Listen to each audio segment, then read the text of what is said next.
So it's about 4:45 in the morning, and so it's about 4:45 in the morning. Well, it's not about 4:45, it is 4:45 in the morning, and I can't get to sleep. So I thought I'd just make a video. Now I want to make a video of why I don't use the NHS, and the only thing I'm going through at the moment is a autism test, and I've said that this would be my last thing that I have any association to do with the NHS.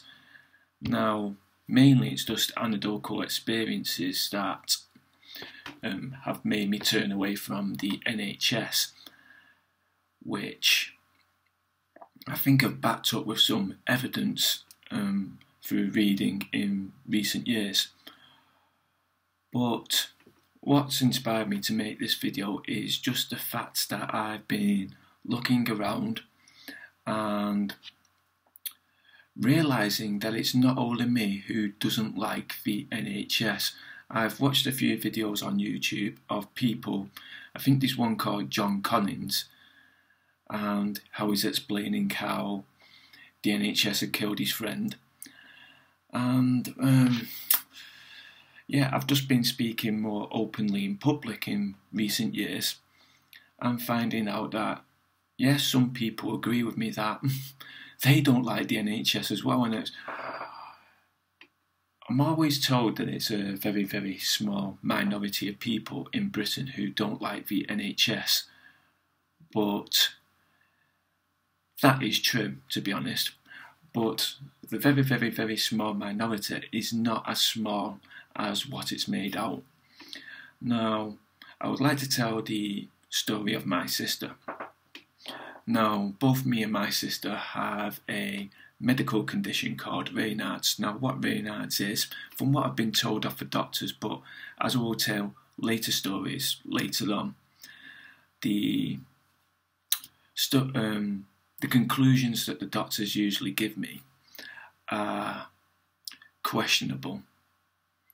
Now, what I've been told what Raynaud's is that the capillaries in my body are too tight, and my sister has the same problem. And it was about 7 years ago my sister fell pregnant with two boys, two identical twins. And while she was pregnant, she got these warts on the end of her finger. And the reason she got warts on the end of her finger was because of these Raynaud's. It wasn't really that big a deal, really. Just warts, it's just something cosmetic. They was going to go once she gave birth. It was just the process of being pregnant and having Raynaud's just created warts on the end of her fingers. Now, the doctors gave her some medication to thin out her blood so that the blood would go to her capillaries. So she gives birth, and she gives birth to, oh, first of all, yeah, I think I should say, now, she was booked in for an appointment because when you're having twins, others, because you're having two of them, you have to have them a bit earlier. You have to have them a bit earlier because they need to be a little bit smaller when coming out, or it's going to cause, it's going to risk the death of the mother. So she was booked in for an appointment and it got cancelled. So she then got booked in for an appointment a week later, which got cancelled. So now she was like 2 weeks over the due date of where she was supposed to have this done. So she got booked in for another appointment, and that got cancelled. So then she was 3 weeks ahead, out of date, which she then rang up and they said, oh yeah, it's going to be like 2 weeks, and she had to kick up a fuss and just say, look, it's been, I'm having twins. I've been told that I'm not supposed to have them later than this date, and it's already 3 weeks past this date. I need them now. And I think her husband had to get involved and just say to the, basically tell the staff quite verbally to get her in, which after a bit umming and ahhing, they did get her in. But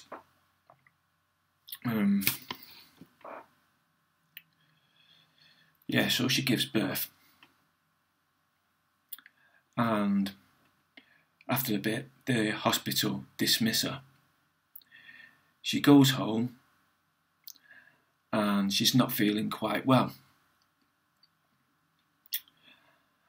And on this one particular day, her husband is upstairs in her house, and he can hear the babies crying, both of them, and he's thinking, what's going on here?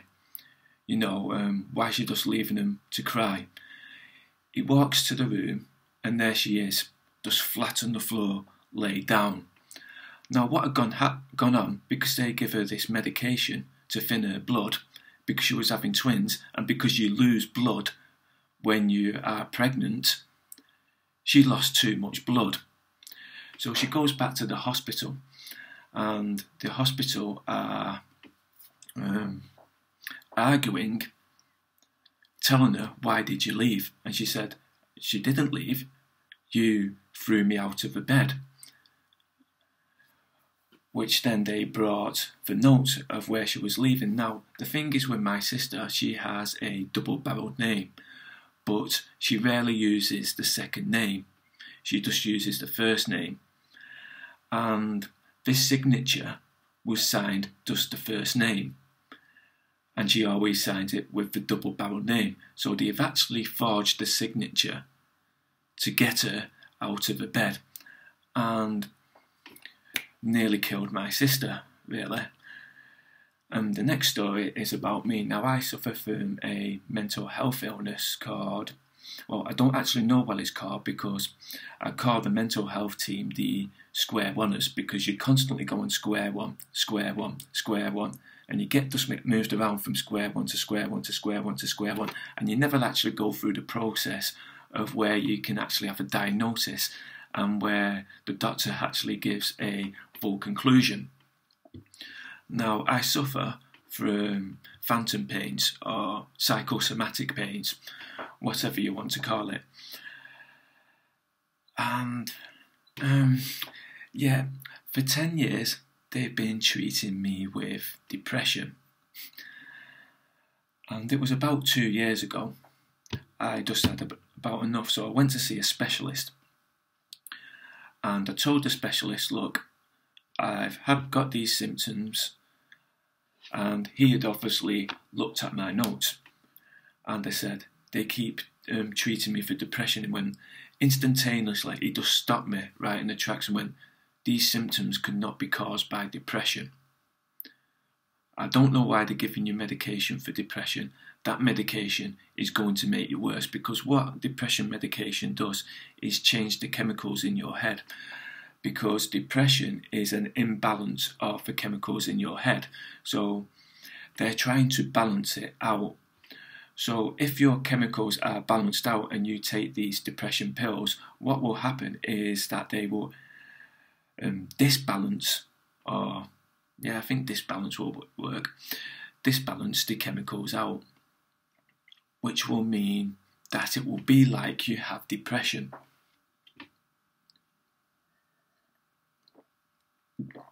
Now, for about 10 years, I think it's about 12 years to be honest, they've been giving me these medication. And I finally went to the doctors, and I've been on the waiting list for about 1.5 years, because you get moved from square one, you have to wait 1 year. Then you get moved from another square one, you have to wait 1 year. You get moved to another square one, you have to wait another year, maybe 18 months. Then you get moved to another square one, you get basically moved, have to wait for 6 months. And that's just constantly how it goes. They just keep constantly sticking this barrier in front of you so you can never get treated, because psychiatrists or mental health treatment is very expensive. So they don't actually want to give it to you. And I have actually been told this by the doctors at my GP. They sort of let me in on the scoop. But anyway, I went, after waiting for about 1 year, I went with this report of how from this specialist how I didn't have depression. And instantaneously, all they wanted to talk about was depression. Now, there's no way that this person who's not a specialist in depression can overturn the result of an empirical test in less than 10 seconds. Now, the appointment lasted about 4 minutes, in which she mentioned depression 6 times. And the last time she mentioned it, she actually had this sudden outburst because I said that I suffer from these psychosomatic pains. And because I suffer from these psychosomatic pains, I don't get enough sleep, which she instantaneously just said, that could be depression. So, which no, it can't. The psychosomatic pains cannot be. Now, if I was just getting lack of sleep, yeah, that is a symptom of depression. But I think it's quite obvious if I'm in pain, I'm going to get less sleep. Now, I get sensations sometimes that I'm on fire. So if I wake up in the middle of the night and I feel on fire, I'm not going to get back to sleep. Let's be honest, that's just not going to happen. And you don't get used to it.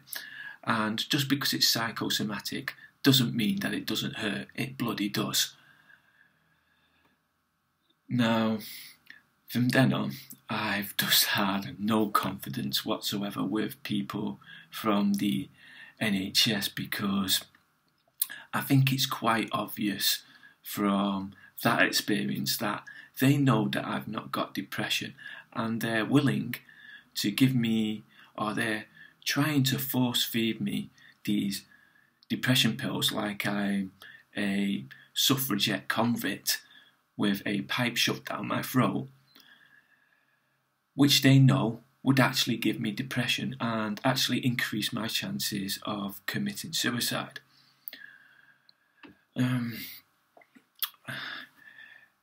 There's also other little things, like I've got an hernia and I've had that for 15 years now. I've asked to get surgery on it and they will just refuse. I've actually got another one that's developed right now and they refuse to do surgery on that, which it does cause me problems. It mostly causes me problems when my bladder's full, because my bladder presses on my hernia and pops it out, and then I've got to concentrate on not pissing myself while I'm in pain with the hernia. So, yeah, that's the reason why I don't go to the NHS anymore, apart from this autism test, and that's going to be the last bit. Now, I actually, to sort of get rid of the psychosomatic pains, what I've been doing, I've actually been doing a bit of yoga. Now, I don't really like doing it because it's a bit camp, really, but it is actually helping. But it's about 5 weeks ago now, I actually snapped one of my ligaments in my leg, and I've just not bothered going whatsoever to get it looked at, because I've just got no confidence in him. Oh yeah, I've got to tell the story about my back as well. Now, I went about when I was 18 with my back. Now, the job I was doing when I was 18, I was working in the market in my town, and I'm about 6'2", 6'3", in between them. I'm about 6'2.5", and I used to work on a fruit and veg stall in the market. Now, one of my jobs was to unload a few vans. Now, the problem was that I'm about 6'2.5", to be precise, and the vans were about 5'6". That was the room. So I was constantly, every single day, 6 days a week, picking up 25 kilograms of potatoes like this, and just with a bent back like this, just walking them out. And obviously I've caused problems with my back and also my left hip, which I still have. Now, I went to the doctors and I got told about five,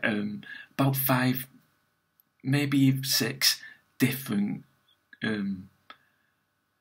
things of why this was. So I couldn't actually take them seriously, and one of them said, when I was arguing, one of them actually said, "Where did you get your medical degree from?" Where I said, "Where did the other 5 doctors get their medical degree from?" Because they're disagreeing with you.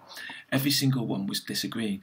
Now, I had a few x-rays in my back, and one of the doctors said that I've been born with a extra invertebrate in my back, and that's what's causing the pain. Another doctor told me that I was born with an extra invertebrate in my back, but it wouldn't be causing me pain, and it was just through lack of exercise. Now, at the time, I was doing kickboxing, and I think a couple of months after this, even with this back, I actually won a European kickboxing championship. So it wasn't due to lack of exercise whatsoever. I just don't see that being the conclusion. Another doctor said that there's 4 different types of invertebrate in your back, but I've only been born with 3, and my lower back invertebrates are not the type that they should have been, which seemed a bit weird, that one. Another doctor just said this is nothing up and you've just pulled muscles in your back. And what was the 5th one? The 5th one was, I think he just said that I've damaged one of the discs in my back doing the job, and it's just something that I've got to live with.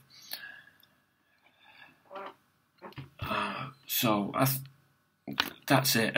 Whenever I go to the NHS, I just never get an end result, and that's just the reason I stopped going.